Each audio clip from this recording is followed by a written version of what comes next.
And he said, I cherish the memories. My grandson asked me, if I was a hero.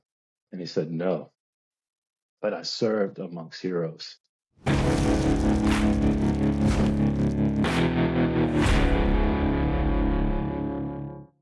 Welcome to the Men's Alliance podcast.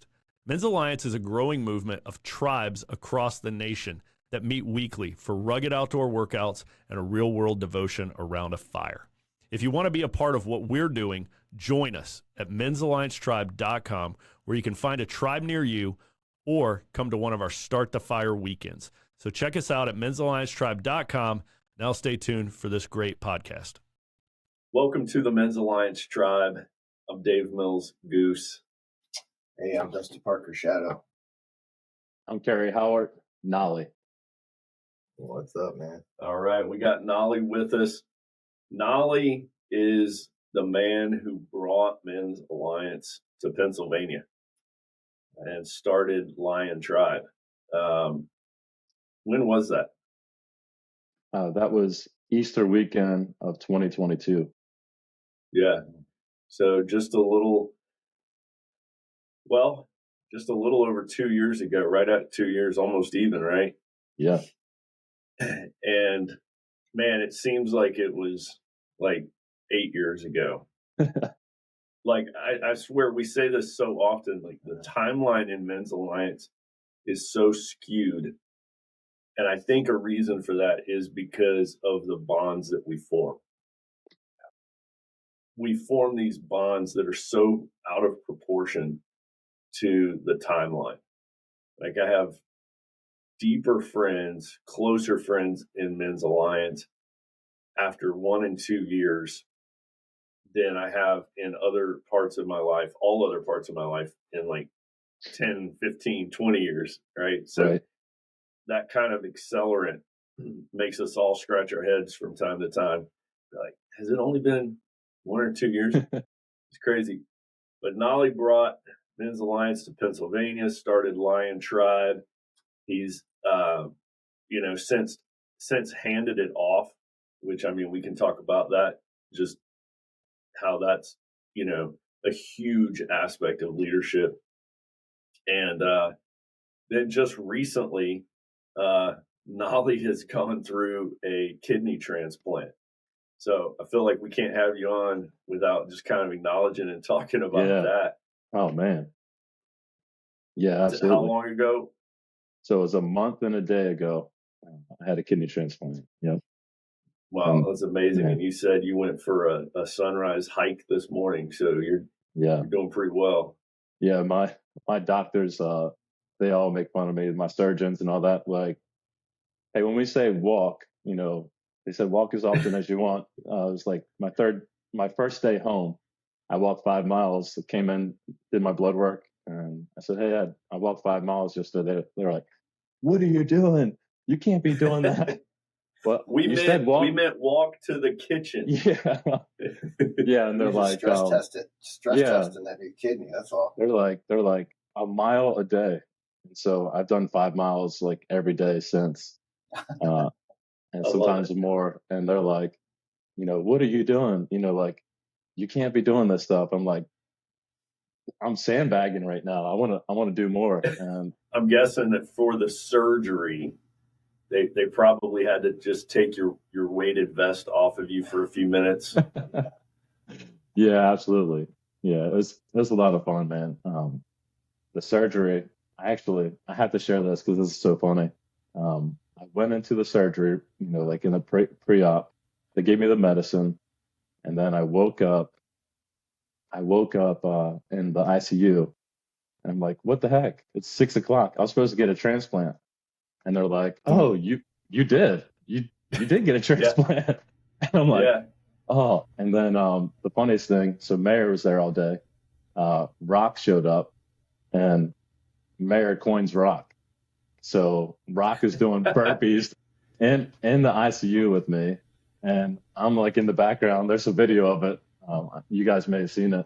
But I'm in the background, like, just fading in and out, And you guys are doing burpees in the ICU. I love it, man. And yeah, Mayor called me before surgery, and he was doing burpees in the waiting room. Why, So it's why good. was he doing burpees? You had your coin on you? I did. You're laying there in the hospital bed with your coin? I was ready to rock and roll, always. They're not going to catch me slipping, We got They're not. Pennsylvania tribes are built different. We say the Pennsylvania tribes are like the Special Forces division of Men's Alliance. They lead by example. You guys are crazy. We got guys like goat, absolute animals, literally. Yeah. So what a great opportunity here. Let's just talk about what we're talking about. The coin, right? So if you're not familiar with a challenge coins are a big part of military tradition and history, and law enforcement units use them as well, but they date back to like the time of the Romans. And it's tradition that you carry the coin of the unit that you are in.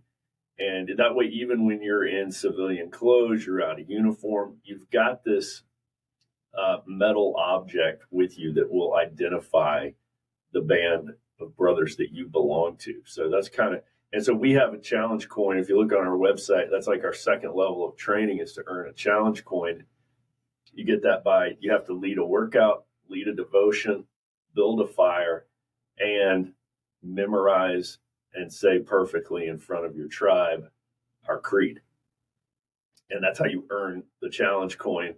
And it's actually depicted behind me in this piece of wooden wall art made by Pennsylvania tribesman Cape. And so this is what one side of our coin looks like. And I flip over here to Shadow's camera. There's the other side of the coin, right? So, all right. Dang, mine's outside. Oh, man, that's an interesting excuse. Well, so I just pulled this out of my pocket here. So I was going to say, here's my coin. Yep. All right. Let's get it. There you go. There you go. Hey, what number are you, Goose? What do you think? Take a guess. I was thinking he was the number one. Right. You'd be correct. That's awesome. Yep. I don't know if the camera will focus in close. Yeah. What number are you? I am 78. What about you, Shadow? I'm 17. That's awesome, man. That's a good number.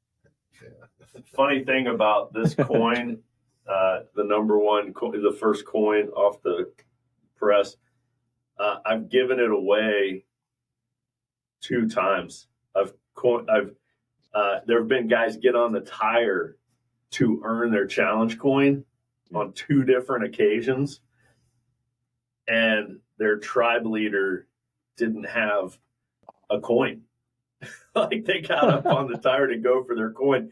And one time it was totally my fault. I was supposed to bring a coin that night.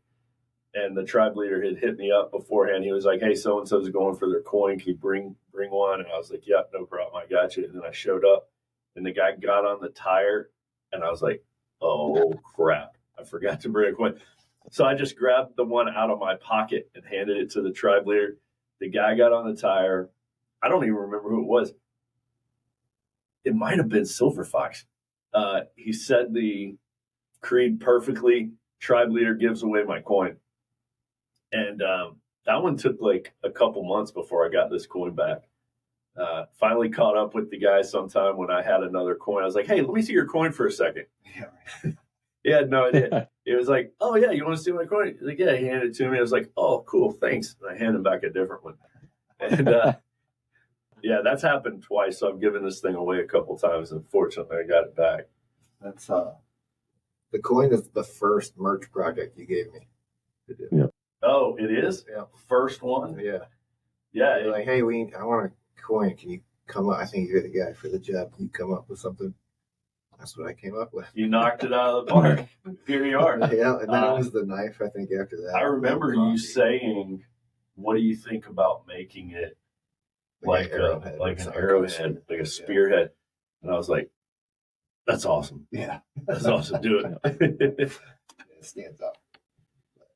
Yeah. Oh, cool. So you can, you can do your burpees now if you want, or you can do them later, whenever you want. I can't do any burpees. I'm on the bench list. Cut my finger last night. You can do can still burpees do with a them. cut finger. Are you kidding? I got stitches. Did you really make an excuse You did that not. bad? I got stitches, 3 stitches in my finger. Okay? I mean, it's not like something easy like a new kidney. Yeah. That's exactly right. Now I think it just went up. It just went up to 10 now. I have my coin. It's just in the other room. It doesn't matter. Man, patch members get 15 straight up. Stitches in your finger. Oh my gosh. I'm on the injured list. I look for any excuse. Okay. Man, that's like my favorite line. Excuses are the nails to build a house of failure. We're not. All right. So Band of Brothers. No. Yeah, Keep going. Episode 9.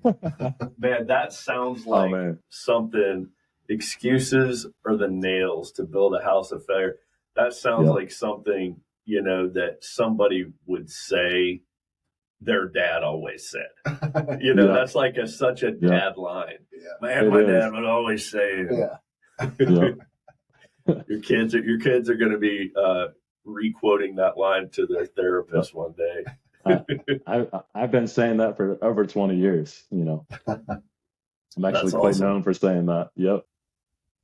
I'm going to copy that from you. That's good. We'll borrow it. Yep. So, man, we are wrapping up our 5 podcast series on leadership lessons from Band of Brothers. So, fantastic show put together by Steven Spielberg and Tom Hanks. And it is all written by Stephen Ambrose. Stephen Ambrose, back when I was working on a master's in history, he became my favorite historian. He was a professor, I believe, at LSU. I think he was at LSU before he died. And he helped put together the D-Day Museum in New Orleans. And they picked New Orleans as the site for the D-Day Museum because that's where, and I don't have any notes in front of me here, so I might mess this up slightly, but I think it's Higgins is his name. And he was from Louisiana. And he is the guy who designed and built the Higgins boats. And those are the boats that are famous for pulling up on the beaches of Normandy. Oh. The boats that pull up and the whole front drops down like a ramp. Yeah. Again, I don't have notes in front of me. I think it's Higgins boats designed by a guy named Higgins from Louisiana. That's why the D-Day Museum is in Louisiana. And that was all championed by historian Stephen Ambrose, who wrote this series, Band of Brothers. He wrote it by interviewing all these men. So all these men were still alive. And he had all their letters. He had their letters they had written home and their girlfriends and wives had saved. And then he had their diaries. And then he got all the military records as well, all the official military records. So tremendous amount of historiography was put into this series. So everything about the Band of Brothers HBO series that we've been discussing is impeccably accurate historically. The men, their ranks, some of their exact quotes, their actions, and the campaigns and the battles. So it's extremely historically accurate. And as we've been talking about here for these now 5th podcast episodes, so many leadership lessons from these 10 episodes. So if you're just now, tuning into this podcast, first of all, go watch Band of Brothers because it's fantastic. And then, listen to our first 4 podcast episodes on this leadership lessons, where each episode we talk about 2 of the show's Band of Brothers. So today with Nollie, we're talking about episodes 9 and 10 to wrap it up. But each one of these episodes has featured a different tribe leader from a different state. So it's been a lot of fun here for me and Shadow getting to have these conversations with all of you guys. Let's see, getting dangerous territory when you start trying to name them all. But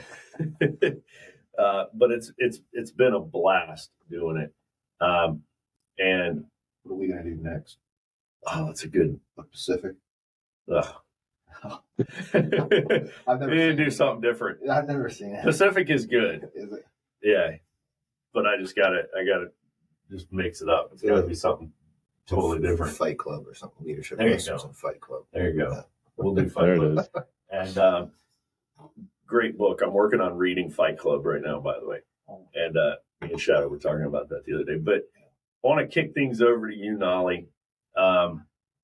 Start us off here with some examples that you liked from episode 9 of good, bad, ugly, whatever leadership lessons you want to talk about from Band of Brothers. Man, the first thing I think about in episode 9 is they're walking through the woods and they had that camaraderie going on. And then they just realized that, man, it is oddly quiet. They raise their weapons.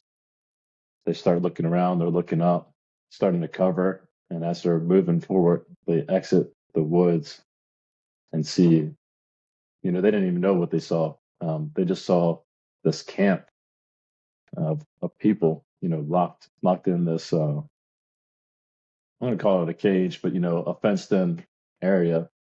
And, they had an opportunity there. They could have ignored that.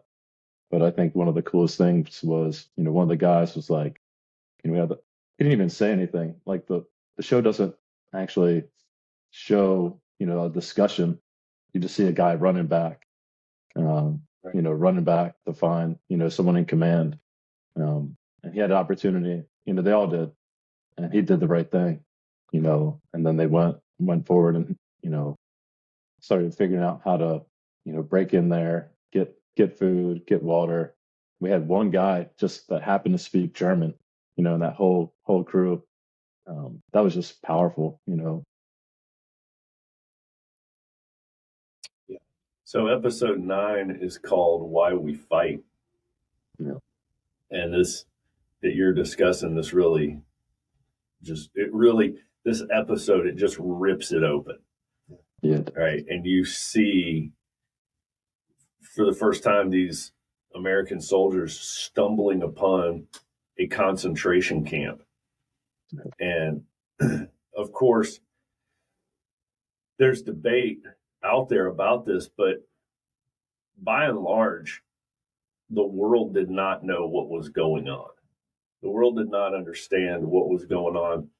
Even the German people didn't know what was going on. And you think about this is what evil is like, right? It hides in plain sight, right under our noses, and it's everywhere, and we don't realize it. But they stumble upon this concentration camp and go in there, and it's overwhelming because there's more people than you can possibly help.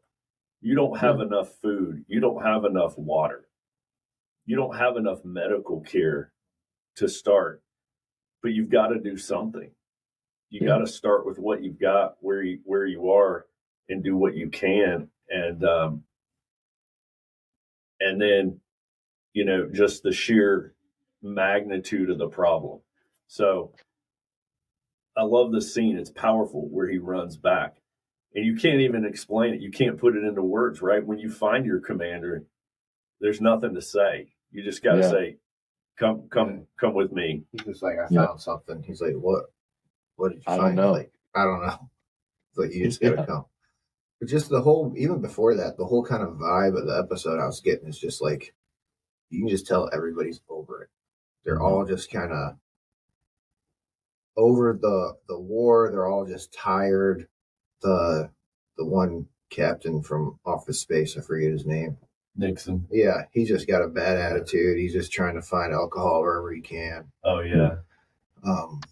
Yeah. So, and they go on this patrol just kind of like to kill time, basically. Yeah. And they're not even really geared up. They're just like, let's just go for a walk, you know.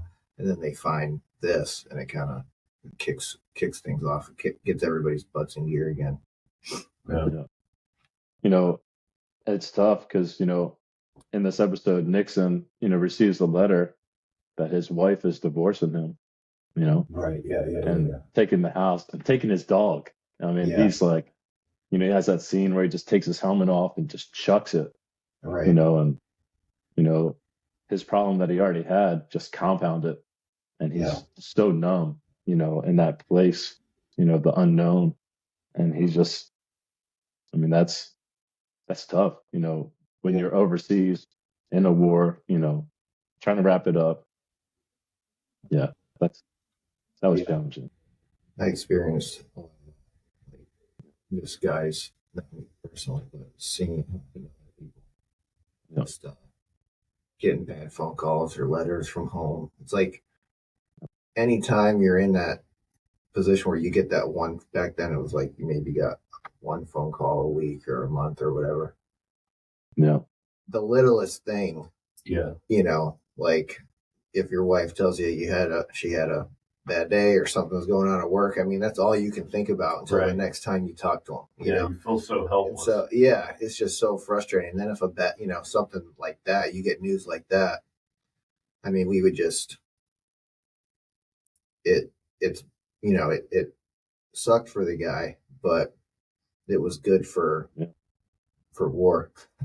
Yeah. You know, like a pissed off Marine is a good Marine for, you know, doing the dirty work.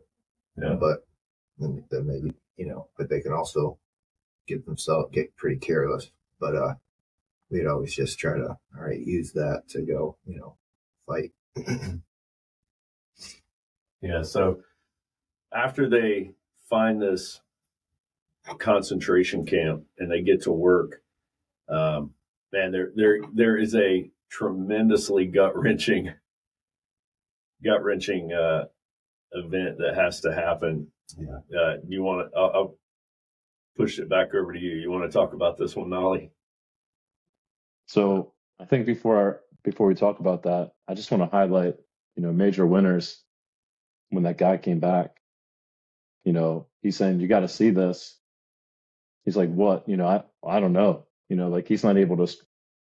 Major winners had a serious opportunity there to take this man serious or blow him off, you know, because they're all tired. They're all exhausted.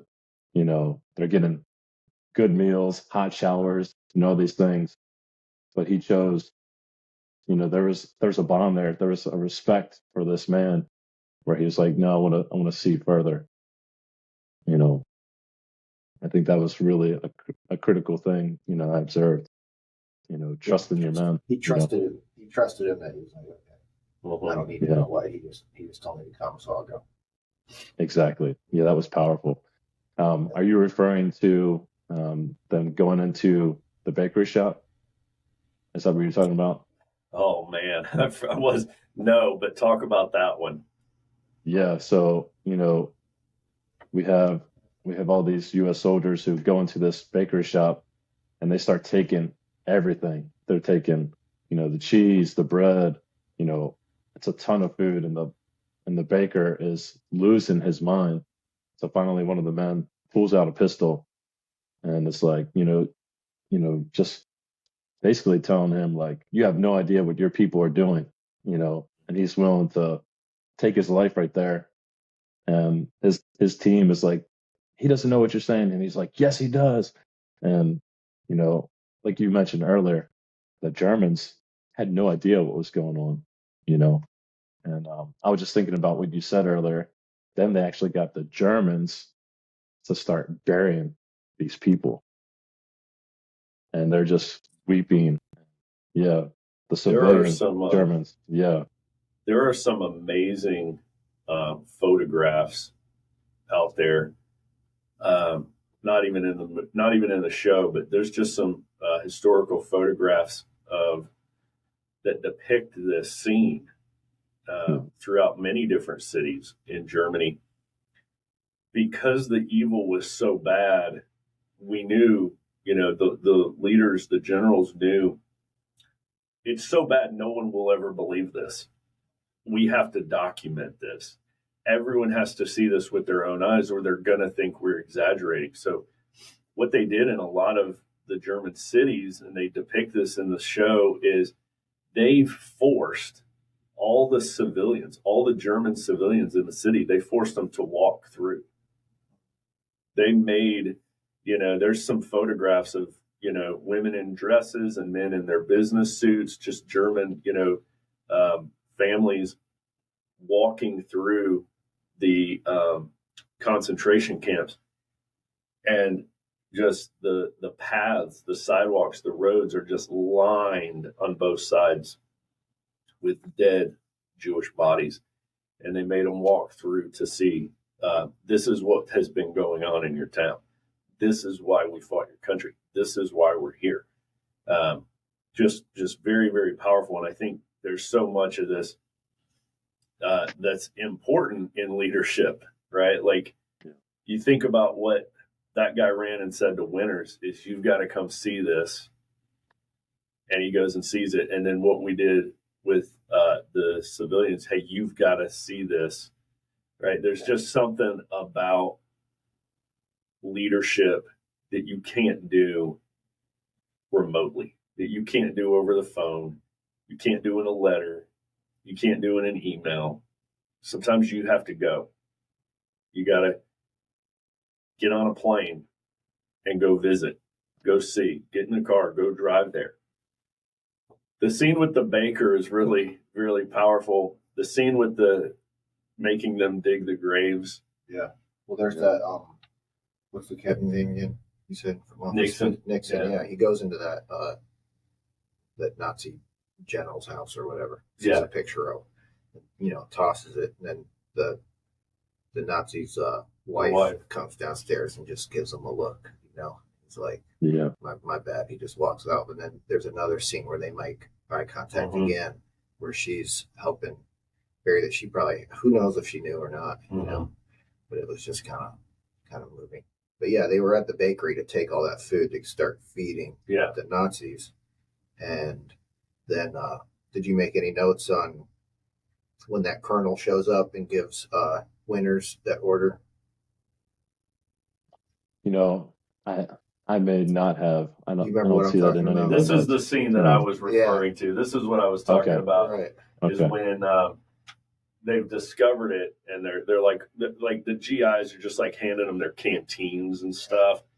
And of course, there's like thousands of emaciated, people in here. And when he gives them the order, you've got to put them all back. Right. Oh yeah, that is. Yeah. He says these guys are starving. So he's like, they'll eat themselves to death. So they need to. You need to tell them.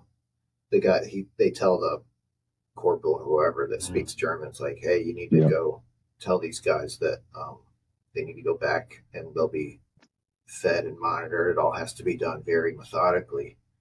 And when I saw that, me personally, I was like, no way. Yeah, I was thinking the exact same thing. Yeah. I was like, nope. Screw that. Yeah, I was like, I cannot do that. Like, that was, imagine how hard that was for that guy to be just the messenger, it's not his order, like just being the messenger for that. It's like, because they were thinking, we've got to bring in doctors. These people need to be under medical care. We can't just open the gates and give them food and water.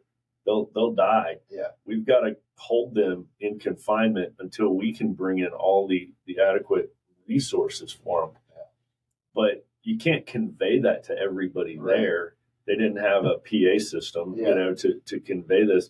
So the people are going to think, oh, we've just been put back. Yeah. I think if I was just like a corporal or sergeant in that scene, and I was given that order, I think the only way I could follow that order and live with myself would be to stay with them. Yeah. I'd be like, okay, guys, come on, we've got to put you back, but I'm going to stay here with you. Yeah. And then that way they see they're not being abandoned. Yeah. I assume a lot of them probably thought they were just being messed with again, just like the Nazis were doing, like, teasing them with something and then taking it away. Just that whole mind, just the mind screw. I think you've got to have a lot of trust already in place with a leader. Yeah. Because to follow that order is what I'm thinking, because like giving that order to your men, that's making a major withdrawal from your account. Right. There has to already be a lot in that account for you to be able to, make that order, and your men listen to you. They have to trust you. They got to know, hey, if he's telling us to do this, I'm just saying there must be a good reason. The Jews probably thought they were being messed with. Sure. Yeah. But for the American soldiers to follow the order, right, they had to really trust their leader. Yeah. That's a big, heavy episode. Yep. And I do have notes on that. I just remember that guy after he said the order. They showed that scene where he was just like so broken from giving that message. Yeah. Can't imagine. Yeah. Probably one of the hardest things you'd have to do. Yeah. Well, what happened after that? Yeah. I mean, those people didn't have hope. These soldiers came, gave them hope. Right. And then they took it away, essentially. Not everyone knew what was going on. Yep. Yeah. But Goose, you made a powerful point. What if he went into the camp with them? That would have changed everything. Yeah. Sometimes you have to follow an order, but you can think outside the box on how to do it. Yeah. How to follow it, right? Like, I'm going to go with them. Yeah. What else happened in 9? Anything after that? What other leadership examples do you have? Oh man, well, the one thing that is powerful in that episode is they announce that Hitler's dead. That is big. And they're like, "Oh, is the war over?" It's like, no, the war is not over. So it's like the highs and lows. These constant change. They never know what's happening. And it's just that was powerful for me. I don't have any other examples of leadership that I wrote down. Yeah, I was I was actually flying a combat mission over Afghanistan when bin Laden was killed. And I remember getting the news in the air, and I was skeptical of it. Right. I had actually heard, I was in the air in like 05 or 06 and heard that bin Laden had been killed. And of course we landed and that wasn't correct. Yeah. But it was like somebody thought that had happened and it came out over the radio and I heard it then. So then fast forward to 2011 and I heard it again over the radio. So I was skeptical, but this time it was correct. And I remember landing and going to the intel debrief and it's like, yep, it's true. And by then it had been hours and we were watching CNN and you could see the celebrations all over America. I don't know if you guys remember how much America celebrated. There was like massive parties in the streets in DC. And I was watching this on CNN and it was like bin Laden's been killed and Obama comes out and he's talking about it. There's parties in the streets and stuff. And I remember thinking the same thing. I was like, what does this mean for us? What does this mean for the war, for our deployment? And of course, it means nothing. It's like, it means nothing. Go get some sleep. You're flying again in the morning. It's like, what? Doesn't this change it? No, it doesn't change anything. I can imagine a little bit of what they felt when they heard Hitler's dead. Like, sweet. Does that mean we're going home? Yeah. No. Yeah. All right. So let's talk let's talk about episode 10 and how they wrap up this season. Episode 10 is called Points. And let's talk about some leadership examples in this final episode. Man. Well, I just remember, the Eagles' nest right off the bat. And, they're talking about, V-Day, and some of the guys don't even know what V-Day is, and it's like, it's Victory Day, like, it's here, we've done it, and, yeah, I think the coolest thing was, East Company was able to, they were like, we want you guys to take the Eagles' nest, like, just an honorary thing, because they were always the first to charge, the first to lead. It's just, I think that was powerful, that they honored them, to do that. So. Yeah. Yeah, that's a great point is, you can think as a leader about who you delegate things to, who you ask to do things. And if you've asked a guy to do a lot of hard things and then a great opportunity comes around, don't give it to a different guy. No. Give it to the guy who's been doing the hard things all along, who deserves that opportunity. Yeah, I thought that was very commendable and respectful for them to, honor those men like that. This episode is really fascinating because you see, major winners, you start to see how all his leadership and investment and all these men, is coming forward, seeing all the men that he developed and talking about, what's going to happen, after this, and what's going to transpire because of, the work that they've done. That was phenomenal as well. And, they started to dream about what's on the horizon, where earlier, and, they didn't really talk in some of the previous seasons. They didn't mention, like what they wanted to accomplish going home, Right. Because that reality just, I think most of them had, realized that they probably won't go home. Mm-hmm. So that was fascinating to see, like, this new hope that a lot of these men had.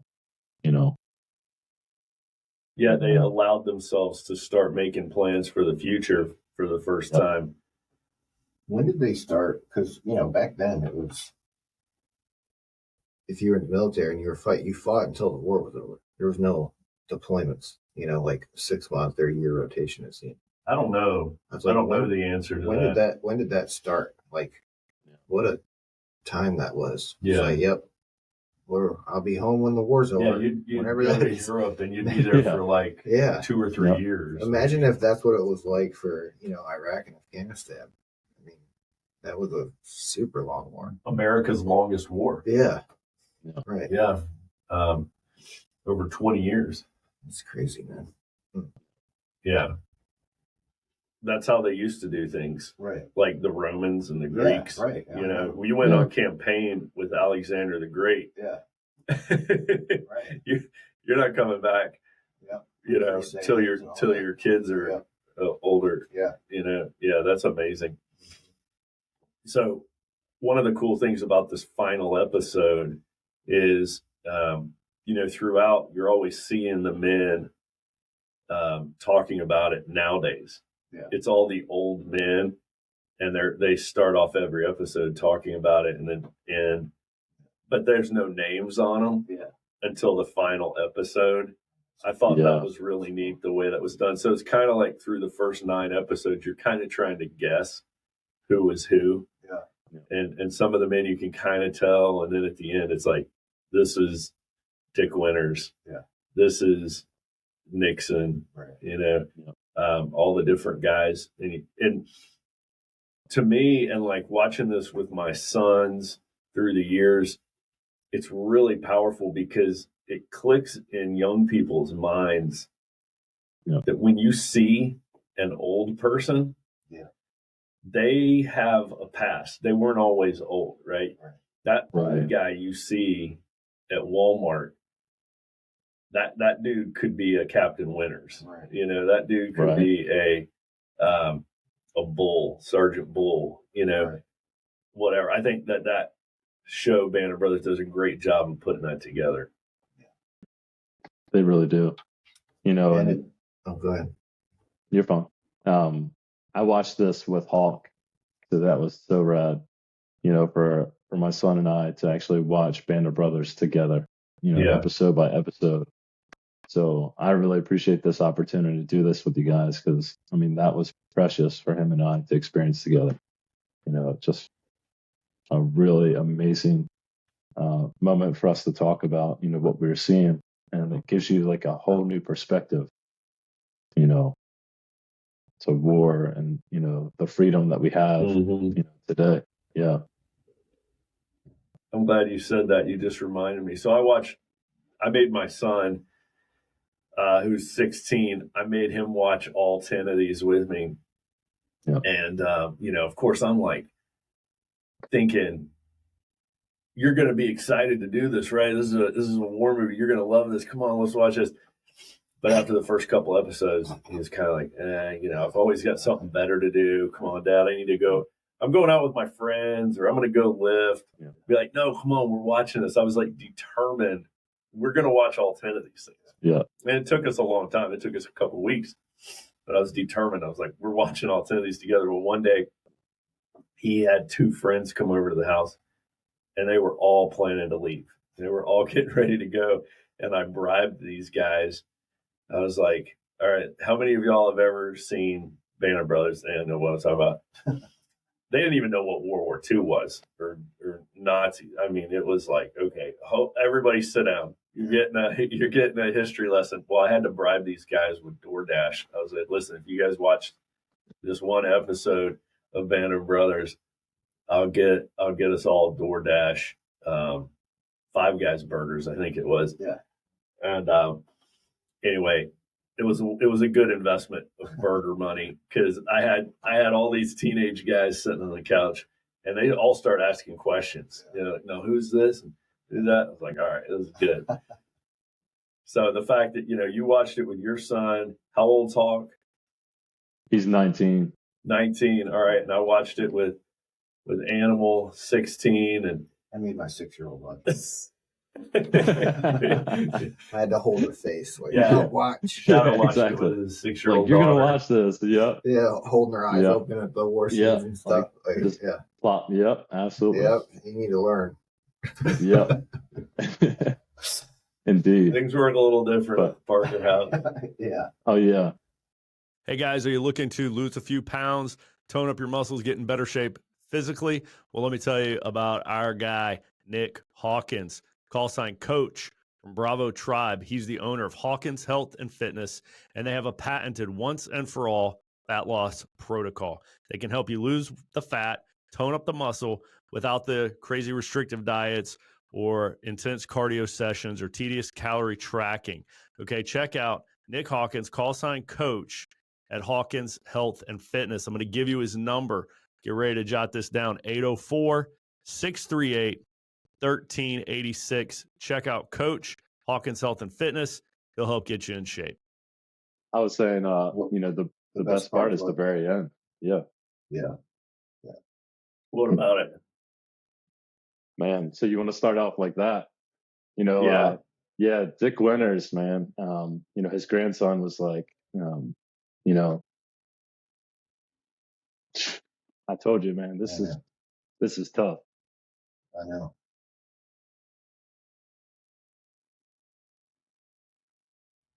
Man, he said, I cherish the memories. My grandson asked me, if I was a hero.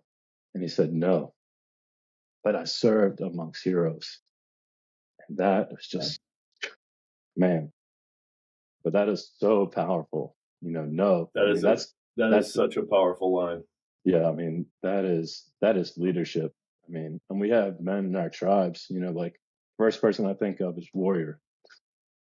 Mm-hmm. Oh man, absolutely.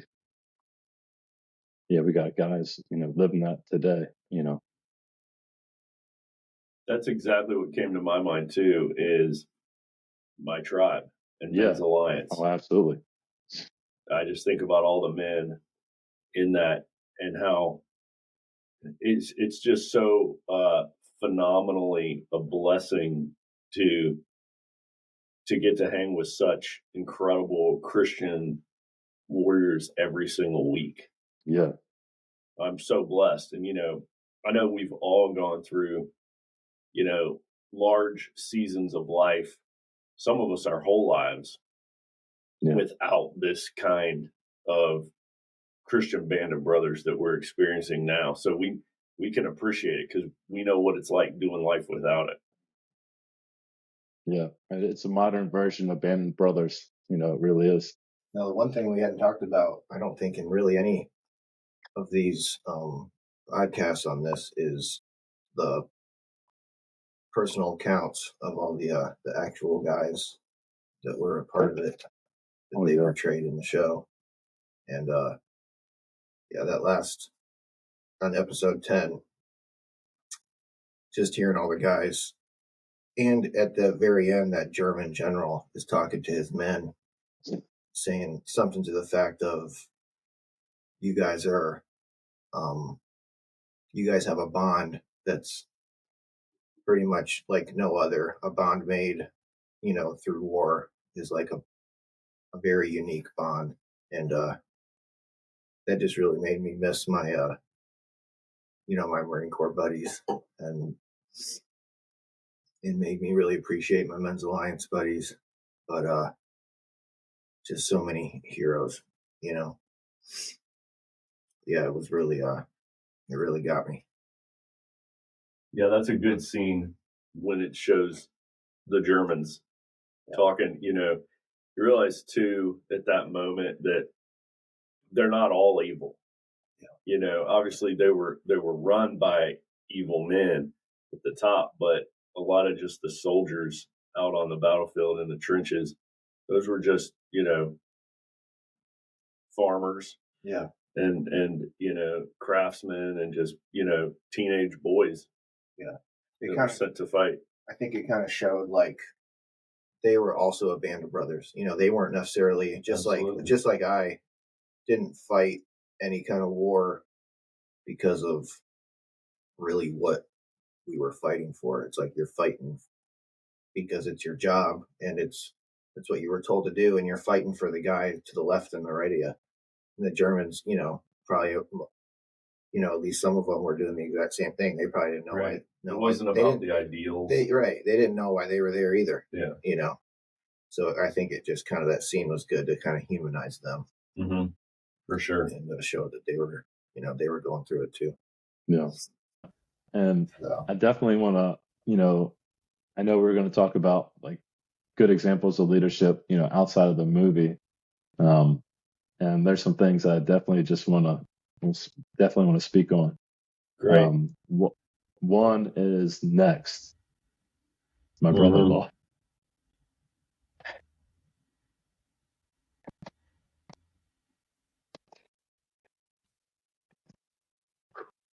Yeah, man.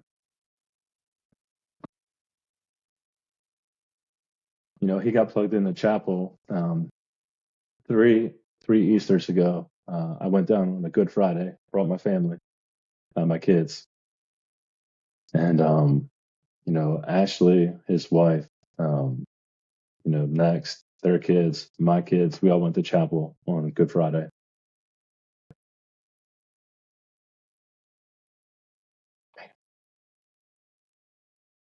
They got plugged into church, and because Barry, Next continued to go, man.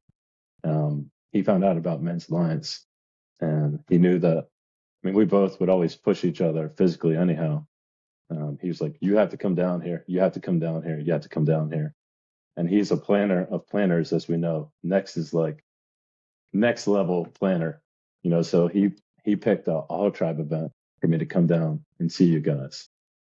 And Hawk and I had come down and experienced Men's Alliance for the first time at an all tribe event. I think it was 36 men.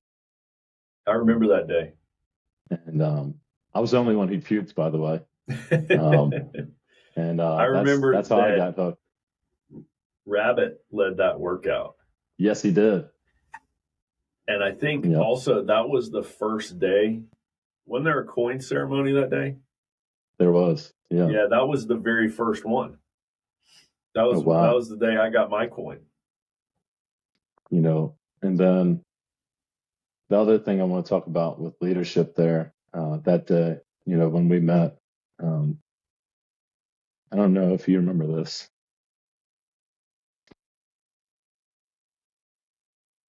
You you said to me, you're like, we've been praying for someone for PA. You put your finger in my chest and said, I think you're our guy. Yep. Who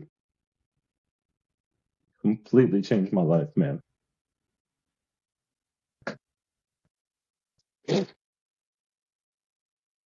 Oh yeah, I remember that very clearly. I love how God intersected our paths. Um, it was crazy. I had just met you that day, and I did not know that you had thrown up at that point either. It was just kind of funny. I found out later. Uh, but Man, yeah, I remember we stood around and just talked afterwards in the parking lot for a long time, and I was giving you some cards, some Men's Alliance yeah, cards to take with you, and yeah, it was very clear. I was like, this is our dude right here. yeah, Uh, God put this guy here today for a reason. There's no coincidences in the world. Everything yeah, happens for a reason, and here we are 2 years later, man. yeah, unreal. Yeah, and the one thing I really remember was, like men need to be challenged. Like you literally were like, finger in my chest. I think you're our guy. And so like challenge accepted. And that journey was a long journey to get that first tribe launched in PA. Um, but man, I mean, just that one thing you said to me has truly changed so many lives. And that's leadership right there, you know. You said a very powerful word there, challenge. Yes. And I think leaders challenge their men. Yeah. Dads as leaders should challenge their kids. Yeah. You see potential in somebody, you should challenge them just a little bit beyond Yeah. themselves, just a little bit of a stretch. Um, Make them push just a little bit. You don't want to do it too much. You don't want to try to get them from 0 to 100 because that's how people snap, right? But you don't want to just kind of like mother everybody and tell everybody that they're fine just the way they are either. A good leader sees some potential in people and then calls that out of them, pushes them to achieve it, whether it's on the battlefield or, you can challenge your kids by, you know, creating incentives for them and challenging them to read, right? Like Right. just read a little bit. If you got a kid that's not a reader, I think you can do that kind of stuff or challenge them to exercise, jog around the block, right? Like whatever it is going on with your kids, we can lead them, memorizing a verse, just little things like that, where you want them to look back on their life and see, you know what, my dad, he wasn't a taskmaster. He wasn't always, um, making me do a bunch of crazy stuff, but he also always encouraged me and pushed me to do a little bit more, to expect a little bit more from myself, because he saw something in there that I didn't. And I think that's just good leadership. Yeah. I think it's something unique to dads as well. I think it's a uniquely a dad role. It's very different from a mom role. The mom's always saying, "That's enough. That's enough. Let them take a break. Let them rest." Right? But that's what dads do for Yeah. kids. Is dads are like, no, they're good. They can do more. You know? Yep. Yep. Well, I think, going back to the idea of handing off your tribe, talk to us a little bit about what that was like in that process. So you Wow. brought Men's Alliance to Pennsylvania. You started a tribe, which launching a tribe from scratch, it's very simple, but it's not easy. It's not complicated. The formula is simple. It's a workout. It's a devotion. It's a fire. Build some benches. You get some tires. It's simple. But, man, it is not easy. I can tell you that. Tell us a little bit about that process. Yeah. So, just you want me to talk about launching a tribe, or do you want me to talk about, because we were talking about two different things there. Yeah, how about a little bit of both? Sure. Yeah. So launching the tribe, when we have guys that have went to, one of the events where Men's Alliance has been present and started a tribe, like Phoenix down in Be More Tribe. Him and Ripper, they started a tribe like, I think the next week, their pastor was on board, other people, like myself, we had a transition. We had a pastor that was exiting our church, so they paused everything. But because of relationships, I've been attending this church since 2006, Living Word since 2006. I've been attending. I had deep relationships with some of the pastors, and they actually gave me the green light before it was approved through the church, because of relationships. Hey, Nollie, let's just start tomorrow. And I remember doing a text blast, Hawk and I thought it was going to be him, me, and maybe two other people. And we had 17 men show up on a Saturday morning, our first day. And that's awesome. That was a miracle. I mean, we had no idea what to expect.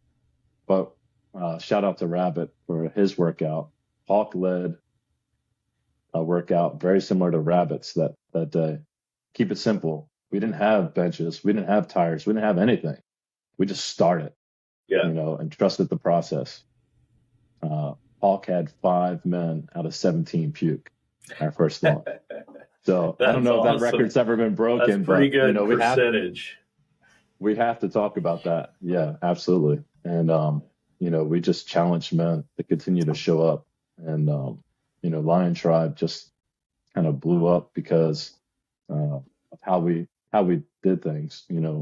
One, we started our own handshake, which you guys know about, just from my skateboard background and, guys who also do jujitsu. Yeah, I was going to say it's kind of a jiu-jitsu mat thing. Yeah. And so it's so funny because, we'll see people in church and we'll be like, yo, what's up, man? Hey. And then, oh, hey, George. And they're like, what's going on? And so that was kind of like, something we did because I wanted guys to feel like they were a part of something. When we gave a guy a call sign, I was giving him a T-shirt. You belong. You belong. And so we did some things that were a little different, maybe a little outside the box, but that's who I am. I'm kind of against the grain. I'm kind of rebellious in that way, right?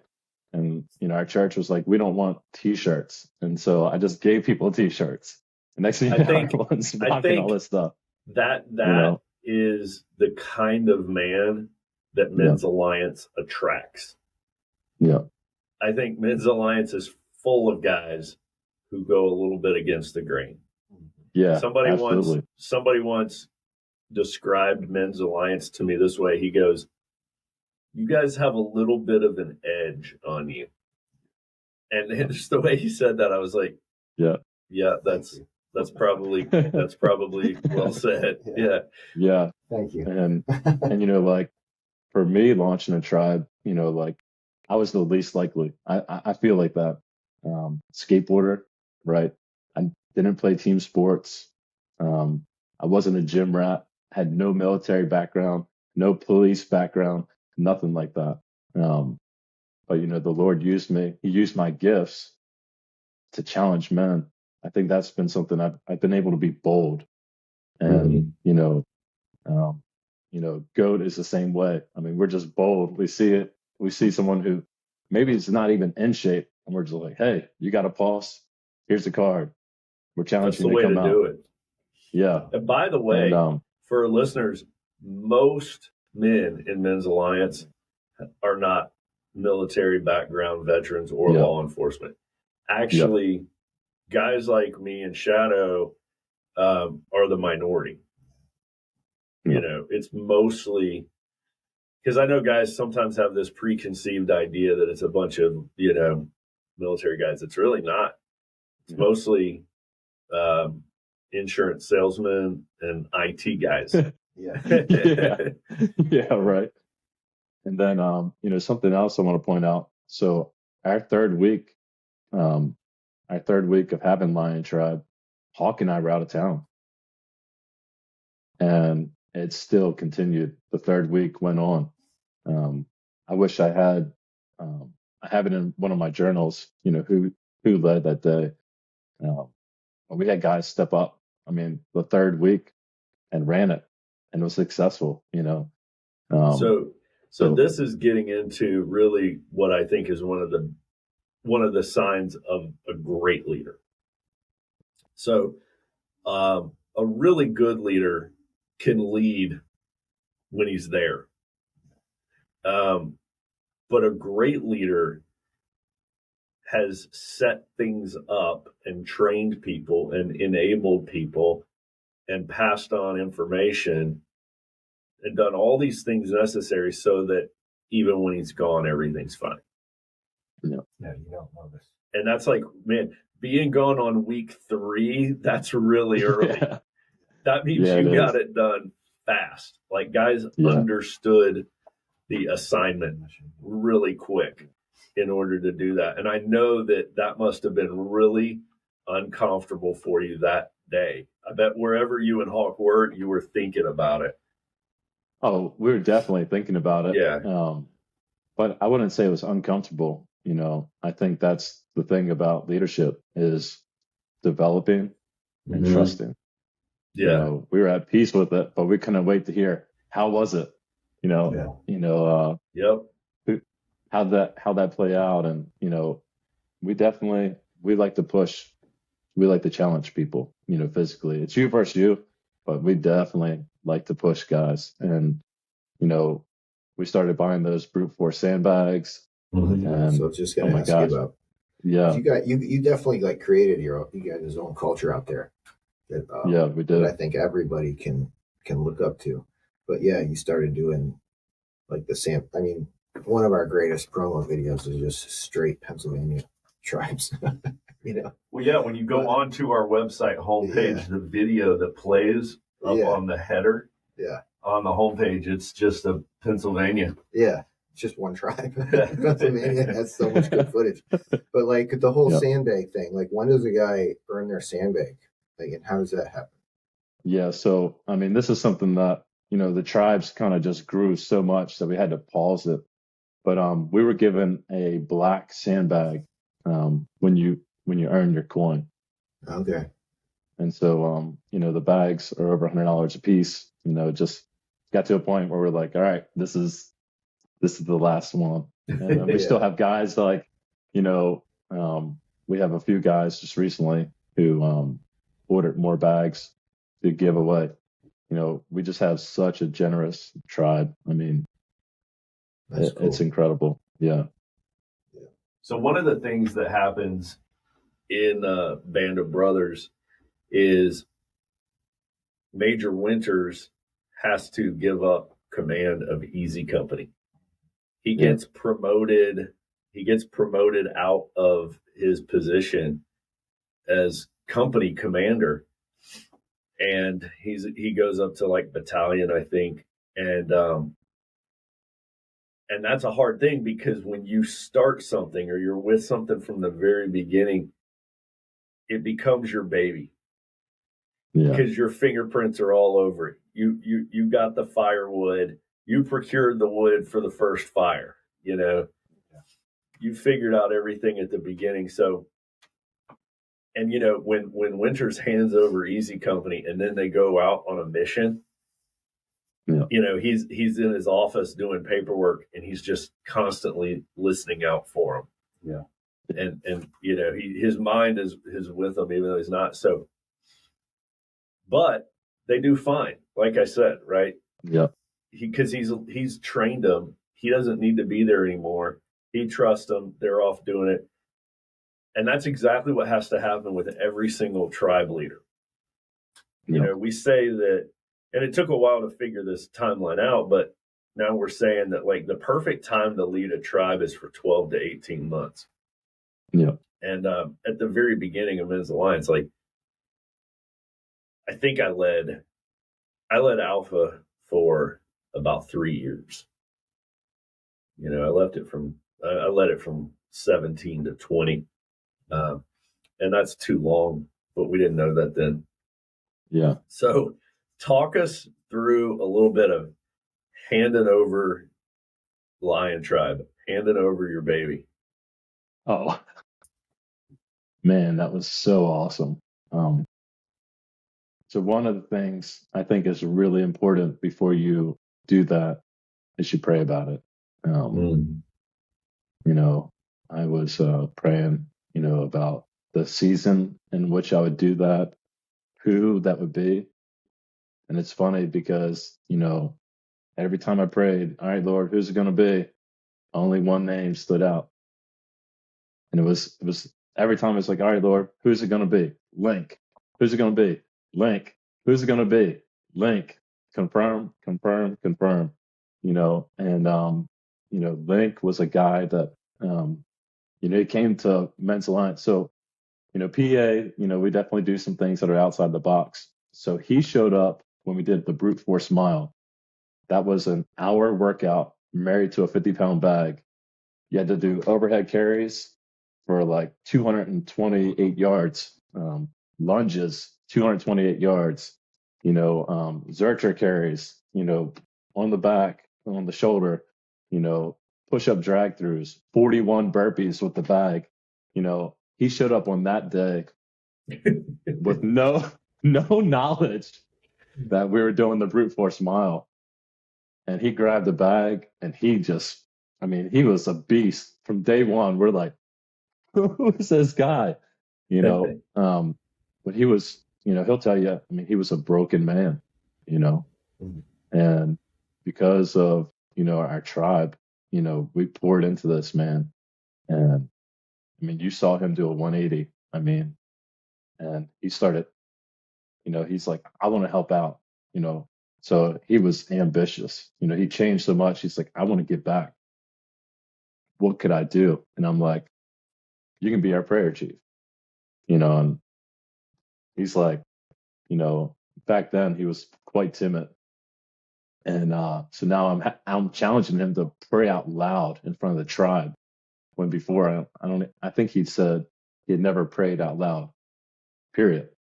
And so, talking about challenging men, he accepted that call and actually blew us away.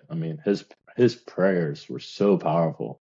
And, so I knew that, we would be in good hands, giving the tribe away to someone who really cared about it, and would treat it like their own. And we have different personalities. We have different strengths and weaknesses. And so that was like, I was really excited about that. The handover. Now you said you made him. You said you made him a prayer chief. Yeah, prior. Yeah. What's interesting about that is you took a guy who crushed the brute force mile. Yeah. And you did not make him your workout chief. No. You made him a prayer chief. And I think that kind of illustrates exactly what we were talking about earlier of challenging a guy. Yeah. You didn't put him in his comfort zone. No. Oh, hey, you would be the perfect workout chief. And he would have been. He would have been the perfect workout chief. But that wouldn't have challenged him. That would have given you a great workout chief, but it wouldn't have really grown him. He would have been like, yeah, I'm in my comfort zone here. But then you were like, I want to be the prayer chief. So you stretched him and grew him right there. Yeah, yeah, and That's that is fantastic to point out.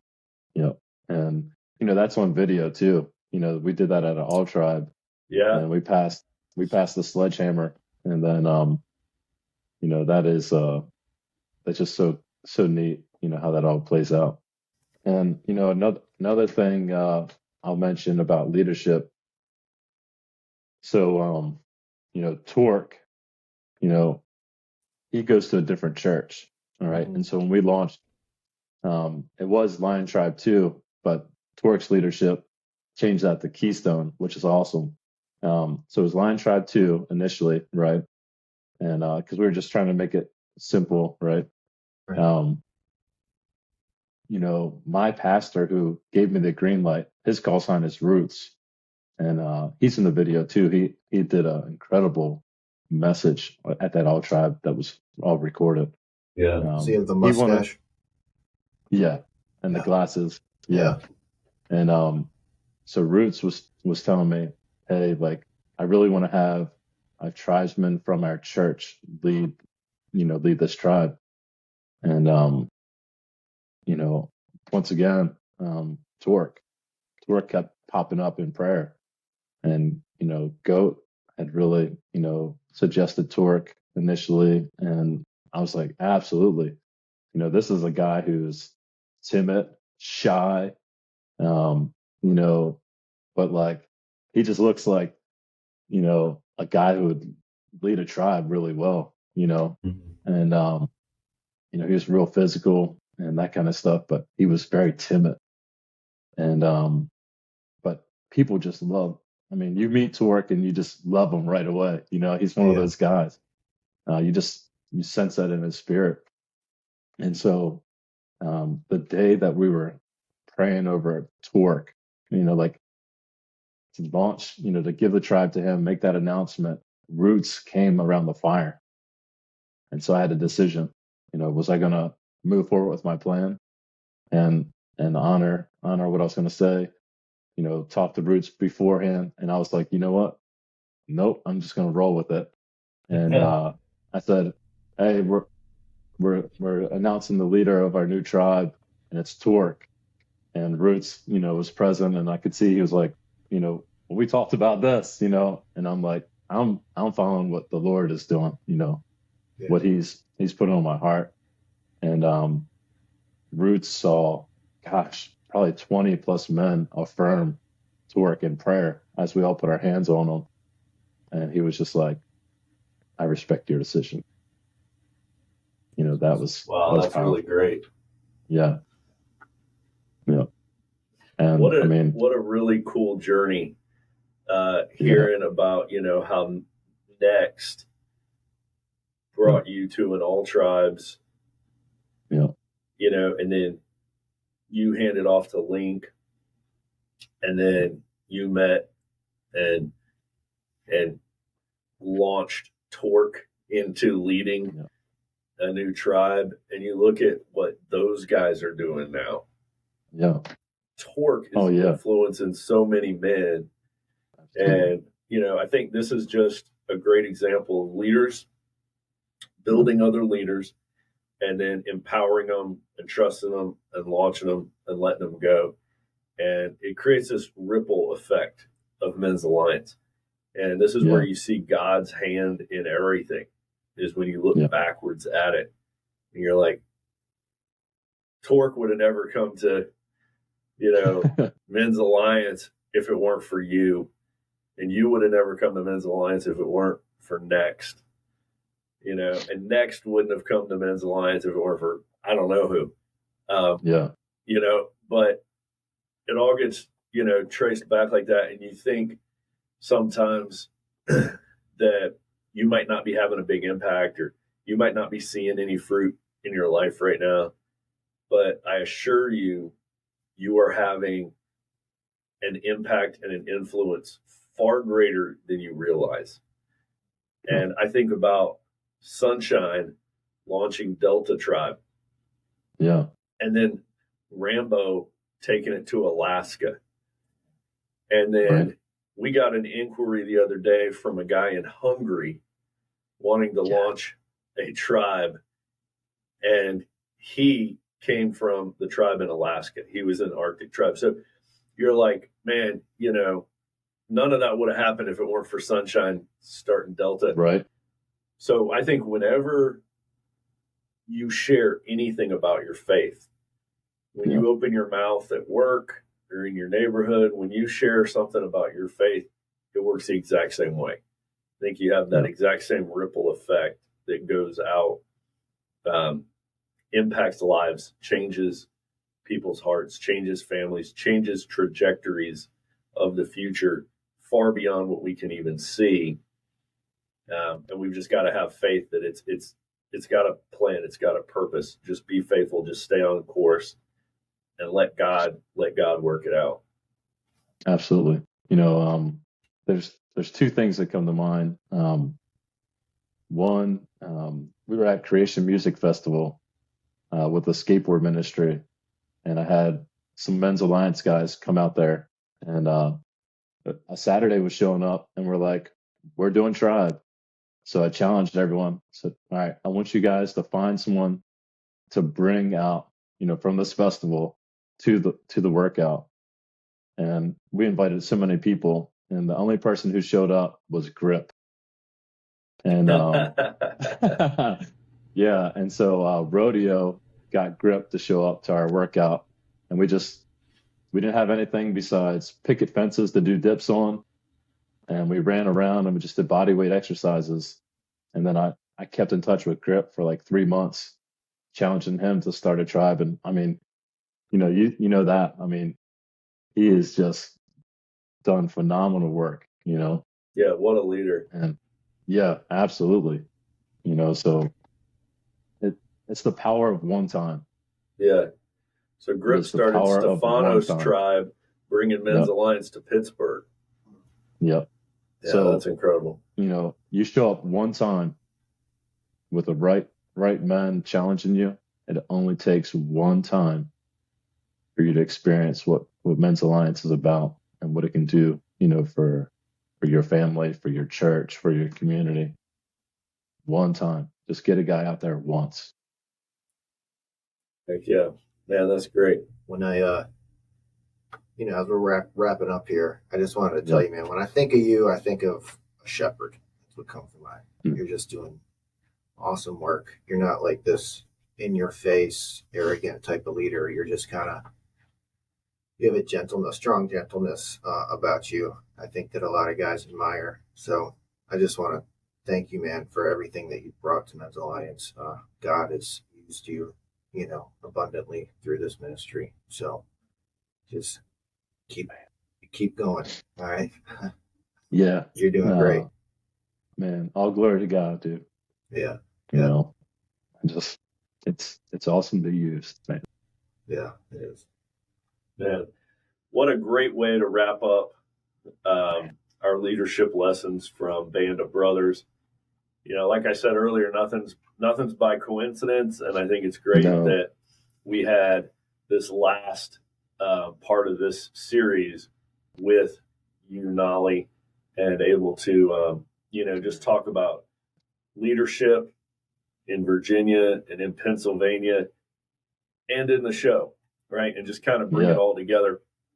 So like Shadow said, man, I just want to thank you for what you've done. You've changed so many lives. So many families have been affected and changed for the better because of your being faithful to the mission, to God, and to what he put on your heart to do. So thank you, brother, for all that you've done. Man, blessings to you guys. Yeah, we're just getting started. That's right. I'm just going to tell you that. We're just getting started. Yep. Like Pops always says, these are the good old days right now.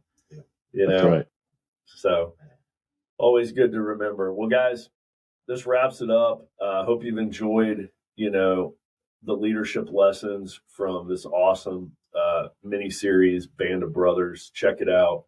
And, if you guys have any questions, comments, we'd love to see them, hear them, put them on YouTube. and subscribe to us. And if you got any ideas for topics you want to see Shadow or I cover, please let us know that as well. Again, Nollie, thanks for being on the podcast, taking the time out. And now I'm sure you're about to go, walk 5 miles with a sandbag on your head. Yeah. Against the doctor's orders. Yep. That's right. That rebelliousness. Yep. I'm not doing anything with my finger. Yeah. That's the only excuse I need. Yeah. I got 3 stitches in this thing. I mean, it's oozing right now. Yeah. Yep. Probably. Can't do it. Man, I wish we lived closer together, man. You know it. You'd be over at my house. Yep. And then I may just have to drop it right here. We need an evergreen T-shirt launched. Evergreen, I love it. That is for the guys who show up throughout the winter. That's right. The winter warriors. Yep. That's right. We need to make that into a shirt. I totally agree. So we started this phrase years ago, calling the guys who only come to Men's Alliance when the weather's good sunflowers. I need that shirt. Yeah. And the guys who, it's really, you really find out who your evergreens are with daylight savings. Yeah. Right. Yep. When that ends and it starts getting really cold and really dark, that's where your evergreens come out. So, hey, send us some ideas for what you want that shirt to look like, and we'll get Shadow working on it with his finger. And a color suggestion. Yeah, exactly. Oh man. Great. Well, it's awesome. Well, thanks, Nollie. Man. And guys, look forward to getting up there to Pennsylvania. Coming up there real soon for the Uprise Festival. Yeah. And looking forward to bringing Start the Fire and Carry the Fire into Pennsylvania in these next few months. Awesome. All right, guys. Hope you've enjoyed this series. We'll see you around the fire. Thanks for listening to the Men's Alliance podcast. We hope to see you in one of our tribes or at one of our unforgettable weekend experiences. So join us at men'salliancetribe.com.